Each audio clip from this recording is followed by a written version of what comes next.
Hello, it's Layperson Lisa with Silence in a Year, day 324. And today, Cardinal Sarah is referring to Deuteronomy and how these words allow us to understand the divine mind and will. And we hear these words: "You shall remember all the way which the Lord your God has led you these 40 years in the wilderness, that he might humble you, testing you to know what was in your heart, and whether you would keep his commandments or not. And he humbled you and let you hunger and fed you with manna, which you did not know, nor did your fathers know, that he might make you known that man does not live by bread alone, but that man lives by everything that proceeds out of the mouth of the Lord."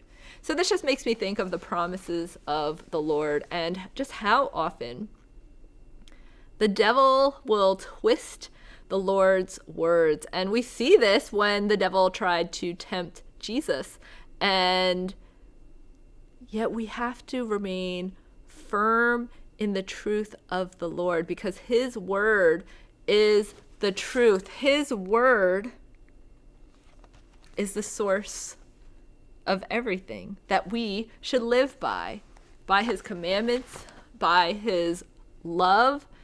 And we're called to be imitators of Jesus. We're called to be like him, to live lives of charity, to live lives of poverty of spirit, full dependence on God. And the people, the Israelites, had to do this. They were in the wilderness. They were forced from their home.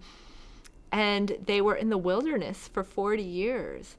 And God provided all that they needed. He provided the manna, the nourishment for their body. And God provides the nourishment for our mind, our body, and our soul. And when we spend this time in silence, when we spend this dedicated time to him, then we don't need anything else. We come to realize that Jesus is all that we need, that despite the circumstances of the world, we just have to keep our eyes fixed on him.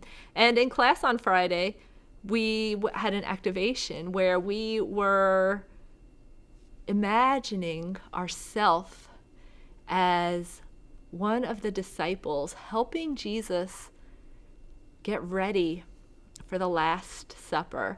And when I was picturing this in my mind, I just kept looking at Jesus. And I would watch him direct people to, "Oh, move this over here. Let's put the table over here. Yeah, that looks great."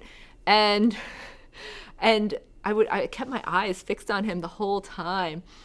And I had this sorrow in my heart. And I think when I went to the Holy Land and we were in the upper room, I felt this sorrow.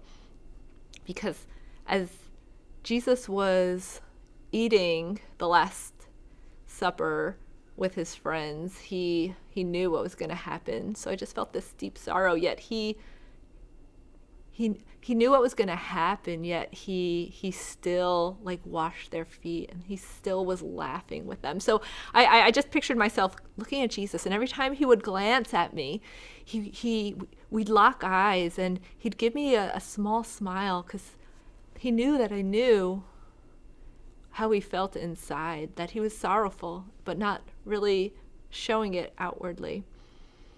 And then the next part of our activation was to picture ourselves at the Last Supper. And so I was sitting across from Jesus, and I sat there so I could just keep my eyes focused on him the whole time. And I think the takeaway from this, one of the takeaways, was that I just need to continue to keep my gaze focused on him always. And the world is going to come and try to distract me and distract my gaze and cause me to look elsewhere, cause me to look inward, cause me to look everywhere but at Jesus. And so this was just a reminder for me to always keep my gaze locked with Jesus, despite what is going on, despite how I'm feeling inside, despite what's going on around me, despite what's what situation I'm in, to always keep my eyes on him. So where in your life are you letting your gaze be distracted from Jesus? Just pray to bring it back so that you may continue to lock eyes with him in all and every situation. See you next time. God bless you all.